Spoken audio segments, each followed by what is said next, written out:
नमस्कार, आप देख रहे हैं न्यूज इंडिया। इस समय मौजूद हैं ग्राम पंचायत सेल में, जहां डॉक्टर भीमराव यशवंतराव अंबेडकर जी का बड़े ही हर्षोल्लास के साथ में ढोल नगाड़ों के साथ में भव्य स्वागत यहां पर सेल की पावन धरती पर हुआ है। इस पर क्या कुछ यहां पर युवा पीढ़ी को शिक्षा को लेकर के क्या कुछ संदेश देना चाहेंगे?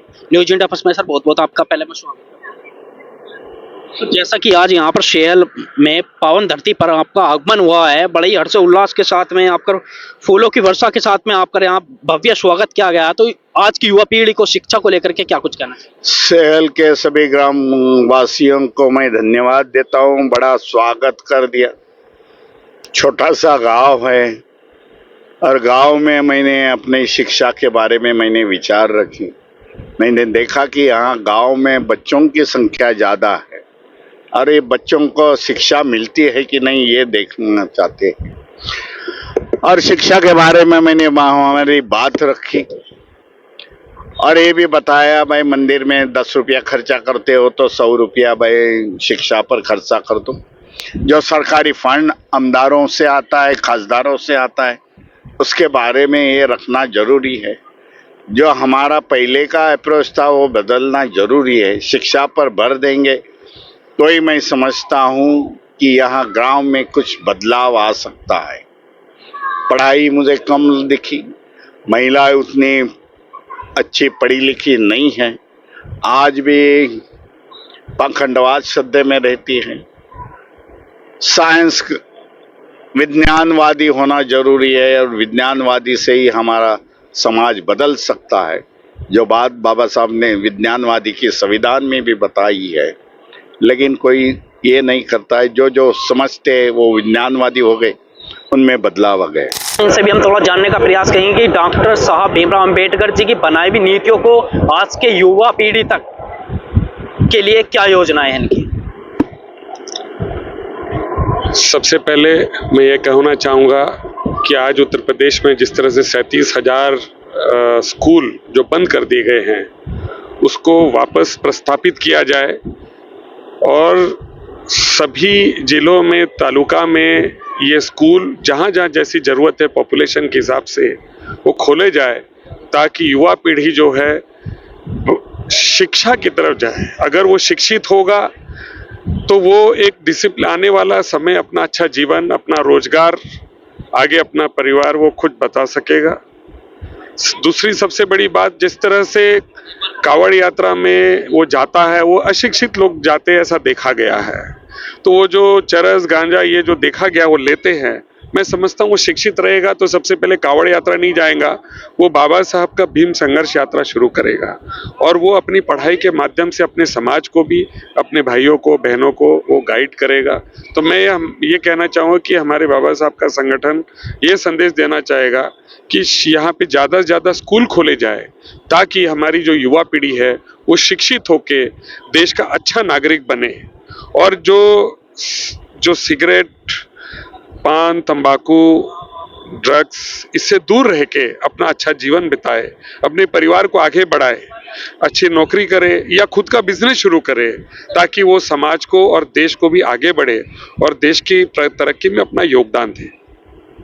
ये मैं संदेश देना चाहूँगा। डॉक्टर भीमराव यशवंतराव अंबेडकर जी का आज जनपद हापुड़ के गढ़मुक्तेश्वर तहसील के ग्राम पंचायत सेहल में पावन धरती पर आगमन हुआ था। उसी चीज को लेकर के यहाँ पर जो सेहल की जनता ने बड़े ही हर्षोल्लास के साथ में, भव्य स्वागत के साथ में उनका आगमन हुआ था, उसी पर जनता क्या कुछ यहाँ पर कहना चाहती है। हमारे साथ में ऐसी शख्सियत है कुलदीप समाजवादी पार्टी से, जो बात कर सकते हैं। यहाँ पर एडवोकेट भी हैं और बात करें यहाँ की जनता के लिए एक वरिष्ठ नेता, समाज सेविक के माने जाते हैं।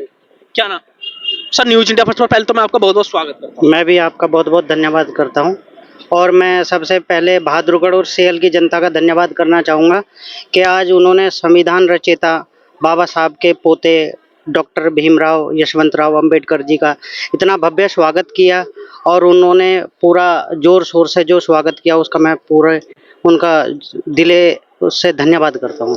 सर, जैसा कि बात कर लेते हैं हम, डॉक्टर भीमराव अंबेडकर जी की बनाई हुई नीतियों पर आज की पीढ़ी कितना चल रही है?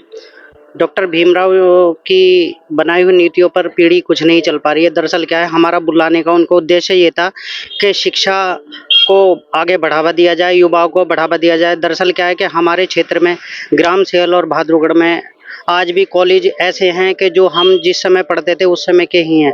आज भी उनकी दीवारों पर जाके उंगली लगा के देखा जाए तो पूरा लेंटर गिरने की आकांक्षा हो जाएगी, संभावना हो सकती है। दूसरा ये है कि मैं अपने बुलाने का उद्देश्य ये था कि यशवंतराव भीमराव अंबेडकर जी को, कि हमारे क्षेत्र में अब तक वो आए नहीं थे और इतनी बड़ी धरोहर हमारे पावन पावन धरती पर उन्होंने कदम दिया, धरा वो पवित्र हो गई।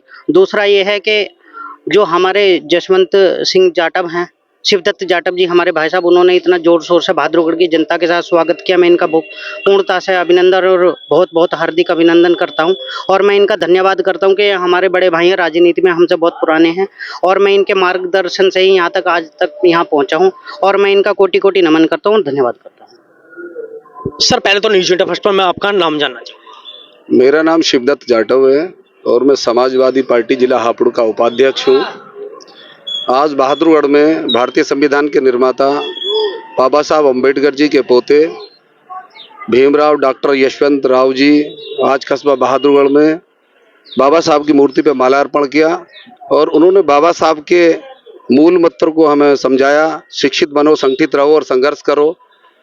तो उन्होंने हमें जो है यहाँ बहुत जागरूक किया आगे और मैं भाई कुलदीप जी का भी बहुत बहुत धन्यवाद करता हूँ क्योंकि उन्होंने ऐसी शख्सियत को यहाँ बहादुरगढ़ के अंदर में लाया जो बाबा साहब के वंशजन हैं और उन्होंने सीधा सीधा एक परिवर्तन की राह पे चलने के लिए हमें अवगत कराया है कि 2027 में जो चुनाव है वहाँ ऐसे व्यक्ति को आप चुनाव में सपोर्ट करें जो परिवर्तन कर सके। तो मेरा मानना है कि उत्तर प्रदेश के अंदर समाजवादी पार्टी यानी पीडीए ही ऐसी एकमात्र ऐसी पार्टी है जो दलित शोषित पीड़ितों की लड़ाई लड़ रही है और सबके मान सम्मान और स्वाभिमान की बात करती है। और मैं विश्वास के साथ कहना चाहता हूं कि 2027 में पीडीए की सरकार बनेगी और हम दलित समाज, बहुजन समाज के लोग पीडीए को ही जिताएंगे और 2027 में माननीय अखिलेश यादव जी को उत्तर प्रदेश का मुख्यमंत्री बनाएंगे। जैसा कि डॉक्टर भीमराव अंबेडकर जी की बनाई हुई नीति जो शिक्षा संबंधित है, युवा पीढ़ी के लिए पहुंचाने के लिए क्या योजनाएं हैं? देखिए, अब पूरे उत्तर प्रदेश से ही पूरे देश में जहाँ तक शिक्षा का सवाल है, शिक्षा के मंदिरों को तोड़ा जा रहा है। आप देख रहे होंगे संभल में मस्जिद गिराई जा रही है और मोहम्मद अली जौहर यूनिवर्सिटी को गिराने का काम उत्तर प्रदेश सरकार द्वारा किया जा रहा है। देखिए, शिक्षा को बढ़ावा देने के लिए हम कॉलेज बनवाएं, स्कूल बनवाएं, यूनिवर्सिटी बनवाएं, इन्हें तोड़ा नहीं जा सकता। जो सरकार देश की भावना से काम कर रही है, इसको जो है हम समाप्त करने के लिए 2027 को देख रहे हैं। सर नीट का पेपर जैसे कि आज की युवा पीढ़ी को काफी समय लग जाता है, कैसे 1-2-3 साल भी लग जाते हैं, वर्ष हो जाते हैं जो तैयारियां करते हैं, लेकिन एक ही दिन में उनका पेपर हो जाता है और अगले दिन ये सूचनाएं मिलती हैं कि पेपर लीक हो गया। इस पर क्या कुछ कहना चाहेंगे आप? जैसा कि जंतर मंतर पर भी सोनम वांगचुक जी वहां पर धरने पर, जो अनशन पर, भूख हड़ताल पर बैठे हैं। देखिए, तानाशाह सरकार है। यदि कोई मुस्लिम और दलित कोई उनसे गलती हो जाए तो उनके घर पर बुलडोजर चल जाता है और जो और लोग हैं इस सरकार में बैठे हुए लोग जो अपराध कर रहे हैं उनके घर पे बुलडोजर नहीं चलेगा। बुलडोजर की सरकार चल रही है। लेकिन सवाल ये है कि जो लोग अपना हक मांगने के लिए और अधिकार के लिए अपना धरना प्रदर्शन करते हैं तो उनको लोग ये दबाने का काम करती है। मेरठ में जैसे ललिता गौतम है, उनके साथ बहुत अत्याचार हुआ। उन लोगों को जो प्रोटेस्ट कर रहे थे शांतिपूर्वक तरीके से, हमारे वकील साहब रवि गौतम जी, उनको जो है एक वहाँ के जो एसएसपी अविनाश पांडे ने जिस तरीके से उनके साथ मारपीट की और वहाँ जनता के साथ मारपीट की, तो इससे ज़्यादा और क्या उदाहरण हो सकता है। चाहे वो वाराणसी का मामला हो, हाथरस का मामला हो और चाहे कपसाड़ का मामला हो, पूरे देश में दलितों के ऊपर, शोषितों के ऊपर, मुस्लिमों के ऊपर अत्याचार हो रहे हैं।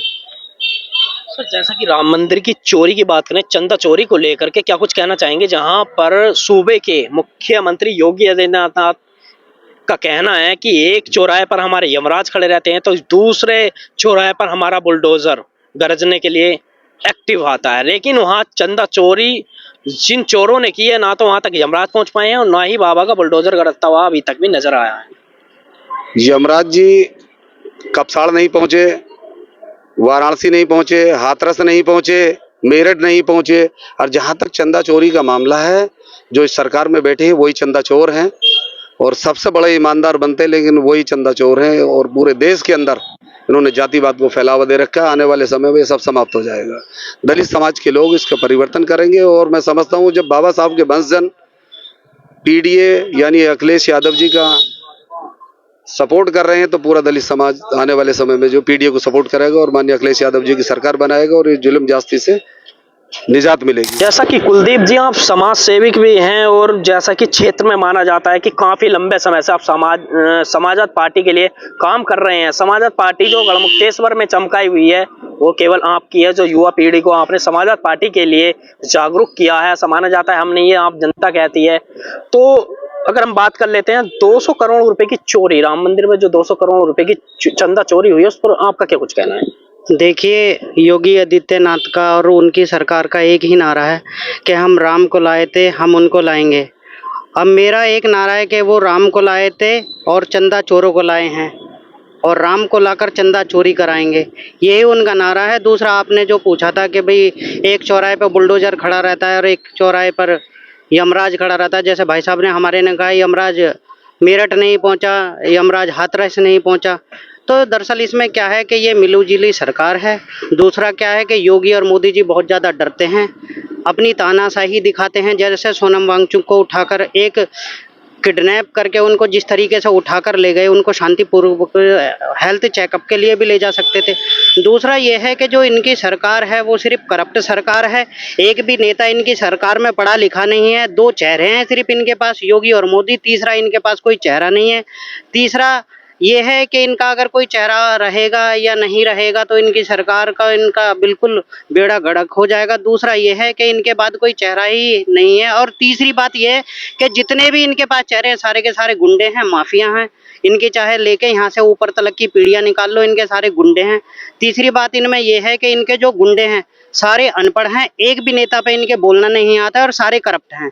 और ये आप देख सकते हो, सिर्फ दो चेहरे के अलावा अगर कोई तीसरा चेहरा मुझे बीजेपी का बता दो कि सत्ता में कोई भी तीसरा चेहरा आके बोलता है, तो वो आप मुझे बता सकते हैं?